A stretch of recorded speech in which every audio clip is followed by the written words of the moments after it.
A very pleasant good morning to you all. I welcome you all to the physics online class. My dear students, I hope you are all safe and good in your home. During this pandemic days, you have to stay back in your home and you have to prepare your portions. Okay? And last class we have learned some basic concept in physics. Have you remember? We learned about some of the physical quantity. Physical quantity can be classified into two types. What and all?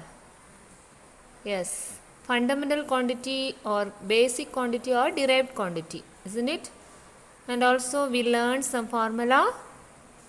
Then we learned about the distance and displacement and what's the difference between distance and displacement. And today we are going to learn some important definition. It will be useful for your 10th portion. Okay? Please be listen and you have to be learn the daily portion. Okay? First we are going to learn what do you mean by velocity. Now look at this picture here. From the home to the school, the total distance or displacement is 8 kilometers. If you are traveling by a car, we can reach the school by 15 minutes. So we can reach the school within 15 minutes. So here we can define velocity is equal to the displacement by time. So displacement is 8 kilometer, time 15 minutes. So we can define now what is velocity. The rate of change of displacement is called velocity. Rate of change of displacement is called velocity. Or we can define velocity is equal to displacement by time. Velocity is equal to displacement by time. And its unit is meter by second. The SI unit of velocity is meter by second. And this velocity is a vector quantity. It has both magnitude and direction. Okay. It is a vector quantity. So it has both magnitude and direction. Next we are going to learn the related quantity of velocity, that is speed. Okay. The speed is defined as rate of change of distance. Okay. Speed is defined as rate of change of distance. Or we can write distance by time. Okay. Distance by time is called speed and its unit is meter per second. What is the unit? Meter per second. The speed is a scalar quantity. It has only magnitude. So velocity we studied, it is a vector quantity, is it? It has both magnitude and direction, but speed is a scalar quantity. Scalar quantity means it has only magnitude, does not represent the direction. So that is the difference between this velocity and the speed. Okay. Velocity is a vector quantity and the speed is a scalar quantity. Okay. Scalar means it will depend only the magnitude, does not depend the direction. But vector quantity, it will depend both magnitude and direction. Okay. Now look at this example here. The car moving with the speed of 25 meters per second towards north. Okay. So 25 meters is a magnitude and towards north is a direction. So the velocity is a quantity. It has both magnitude and direction. But in the second case, speed. The car moving with a speed of 25 meters per second. Here we are not mentioning about their direction. So it is a scalar quantity. So speed is a scalar quantity and velocity is a vector quantity. Next we are going to learn what do you mean by acceleration. Acceleration is defined as the rate of change of velocity as a function of time. That is, rate means what? Depend upon the time. Okay. Velocity changes depending upon the time is called acceleration. So the rate of change in velocity is called acceleration and the unit is meter per second square. What is the unit? Meter per second square. So rate of change of velocity is called acceleration and the unit is meter per second square. The acceleration is equal to change in velocity by time. Here see the formula. A is equal to, acceleration can be defined the letter A. A is equal to V minus U by T. Okay. Here A be the acceleration, V be the final velocity and U is the initial velocity and T be the time taken. So change in velocity by time, that is final velocity minus initial velocity divided by time, is called acceleration. There is two type of acceleration is there. Now here see this example. When the car is slowing down, the velocity of the car will be decreases. The velocity will be changing, so there is acceleration. The acceleration is negative acceleration. It is also called retardation. Okay. So the acceleration is said to be negative, so it is called as the retardation or negative acceleration. Now in the second picture, the car is speeding up. The velocity increases and there will be changes in the velocity. So the acceleration is said to be positive acceleration. Okay. A positive acceleration means an increase in velocity with time. Negative acceleration means the speed reduces with the time. It is also called retardation or deceleration. If the speed is increasing, the car has positive acceleration, and when the car slows down, the speed is decreases, isn't it? So, it is called as the retardation or negative acceleration. When an object is speeding up, the acceleration is in the same direction as the velocity. Thus, the object has a positive acceleration. Now, you can see the positive and negative acceleration with example. Positive acceleration, example, a bus or a car moving with increasing speed has positive acceleration. We can say that is accelerating with the direction of travel. But what is negative acceleration? In the same example, if the driver applied the brake, the speed of the car or bus, it will be decreases. Then it is said to be negative acceleration. Okay students, now we learned some of the definition, velocity, speed and acceleration, and what do you mean by negative acceleration. Now is a question for you. Noni walks 4 meters per second south. Which of the following best describe Noni's travel? Option A, distance. Option B, time. Option C, speed. Option D, velocity. What is the answer? Can you guess? Yes, velocity is the answer. Okay. Why means velocity describe both magnitude and direction. Okay. So here 4 meter per second. Okay.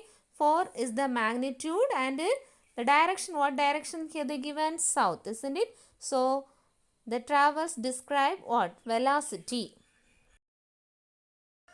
Next we are going to learn what is force.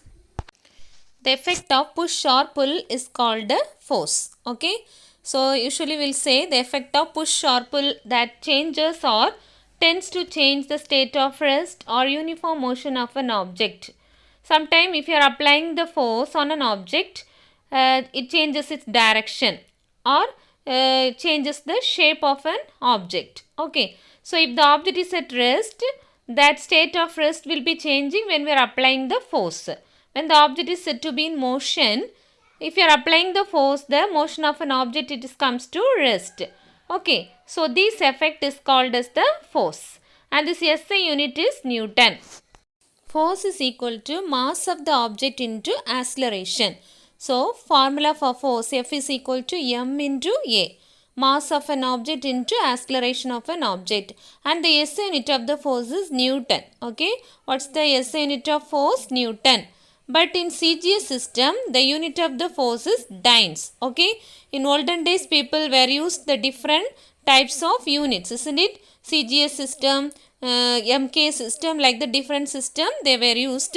But now only commonly we are using the standardized, international standardized unit. Okay. That is SI unit. Okay. So in CGS system, the unit of the force is dyne. But in SI system, what is the unit of the force? Newton. Now we are going to learn the effects of force. Force is a physical cause that changes or may tends to change the state of rest or the state of motion of an object. See here, a person is pushing a stone. The first stone is at rest. Okay, the stone is at rest, but it moves due to the force applied by a person. Second one, force changes the state of motion of a swing. The force changing the state of motion of a swing. So these are the causes of the effects of force. Now we can see what are the effects of force. See, force is any influence that causes an object undergo a change in speed, a change in direction, a change in shape or size. Okay, it can able to change its speed, it can able to change its direction, and also it can able to change the shape or size. These are the effects of force. Now we can see what are the types of forces. There is two different types, contact force and non-contact force. Contact force means that is a force that is applied by object in contact with each other. Okay, if you are applying the force, it will be contact with each other. Example, muscular force, frictional force. These are the example of the contact force. Okay, contact force acts on a point of direct contact between the two objects. Okay, if you are applying the force, because of the force, the two objects are getting direct contact to each other. That is called as the contact force. Example, muscular force, if you are pushing a stone. Okay, so we are giving a muscular force to the stone, and there is a frictional force between the floor and the stone. Okay, so these are the example of the contact force. Next one is non-contact force. Okay, the force which acts on an object without coming physically in contact with each other is called as the non-contact force. If you are applying the force or the forces act between the two objects without any physical contact is called as the non-contact force. Example, gravitational force. Okay, a force acting on two masses. Okay, in between the two masses there is a gravitational force. Okay, if you are throwing any object, it is coming towards the earth, so there will be the gravitational forces there. Okay, without any physical contact, the force is acting, that is non-contact force. Gravitational force, we can say, then magnetic force, then electrostatic force. These are the example of non-contact forces. Next we are going to learn a new definition, that is inertia. Okay, this is very important question. What do you mean by inertia? To understand the concept of inertia, just look at this example. If you roll a ball, it will continue rolling unless friction or something else stops it by a force. See, if you are making a ball to roll on a floor, it will be continue rolling unless a friction force between the floor and the ball, there is a friction force there, isn't it? So till that time the friction force is opposing its motion, then only the ball will comes to rest. Otherwise it will be continuously in the state of motion. One more example, if a book is lying on the table, if you are not disturbing, the book is continuously in the same state of rest. Okay, so here see the definition. Inertia resists change in motion. Object want to stay in rest or motion unless an outside force causes a change. Okay, so if you are applying the unbalanced force, then only the object can able to change its position of rest or change its position of motion. Till that time it will be continuing in the same state of rest or in motion. This is called inertia. Inertia mainly depends upon its mass of an object. Now you can define the inertia: inability of an object to resist any change in the state of rest or uniform motion unless an external unbalanced forces act on it. The inability of an object. See, the object is in rest or in the state of motion. Okay, so it will be continuing in the same state of rest or motion. That is the inability. Okay, till what time it will be like that? When external unbalanced forces act on it. Okay, so this is called inertia. When an object with large mass has a large inertia. when a large mass it is in motion, it is hard for to stop. Okay, so inertia mainly depends upon mass of an object. Now look at this picture here, a stone and a car. Which one have the more inertia, stone or a car? Which one has more inertia? Car will have the more inertia, okay, because comparing with that stone, the car has more mass. So greater the mass of object, greater its inertia. Next we are going to learn the types of inertia. There are basically three types of inertia: inertia of rest, inertia of motion, inertia of direction. Okay, inertia of rest, inertia of motion, inertia of direction. We are going to learn one by one. First type, inertia of rest. The resistance of a body to change its state of rest is called inertia of rest. What's that meaning? One object is at rest means it can be continuously in the form of rest. It cannot able to change the state of rest immediately. Okay, or by itself it cannot able to change it state of rest. That is inertia of rest. Here you can see the picture of the simple activity. That one you can try it in your home also. Just you have to take a glass tumbler. On the glass tumbler, just you have to keep a small cardboard. Okay, a small piece of cardboard you have to keep it on the tumbler. And at the center of this cardboard, you have to keep one coin. Now what we have to do? Just you have to push the card. Otherwise, smooth the card immediately. What will happen? Suddenly, if you are pushing the card, or if you are pulling the card, the coin will fall down into the tumbler. Okay. What's the reason? This is due to inertia of rest, because the coin is at rest. If you suddenly moves that cardboard, the coin cannot able to change it position immediately. That's why it will be falling down in the cup itself. Okay. One more example we can see in our day-to-day life. If you are traveling in a bus, a passenger is standing inside the bus. When the driver suddenly starts the bus, the passenger experiences a backward push. Okay, this is due to inertia of rest. Next one is inertia of motion. How to define inertia of motion? The resistance of a body to change state of motion is called inertia of motion. Okay, the inability of a body to change the state of motion by itself is called inertia of motion. Now we can see the example of inertia of motion. When a bus suddenly stops, a passenger sitting in it, they are tends to fall in the forward direction. Why means when the bus suddenly stops, the lower part of this our body is come to rest, isn't it? Along with the bus, but the upper part of this body is continuous in the same state of motion. We cannot able to change the state immediately. That's why we are falling in the forward direction. This is due to inertia of motion. Next one is inertia of direction. The inability of a body to change the state of direction by itself is called inertia of direction. If a body is moving in one particular direction, it cannot able to change its direction by itself is called inertia of direction. For example, while motion, when the car taking a sharp turn toward one direction, either left side or right side, okay, the persons, those who are sitting in the car, will lean in one direction. Okay, if the car is taking a sharp turn towards the left side, the passenger will turn in the opposite direction. Okay, that is in the right side direction. Okay, this is due to inertia of direction. Now we can see some examples of inertia. When you shake the branches of a tree, some leaves and fruits will detach from the tree. This is due to inertia of rest.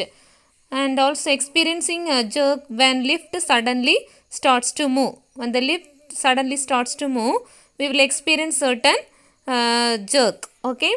Then when an athlete runs some distance before jumping, this is help him to move or jump higher and longer. Okay. These are the examples of inertia. Now is the time to do your worksheet. Okay. Dear students, you have to learn and write these definitions in your notes. Okay. First question, define velocity. Second question, define speed. Third question, define acceleration. Next one, define inertia. The last question, what are the types of inertia? Okay, learn and write in your note. Okay, thank you students.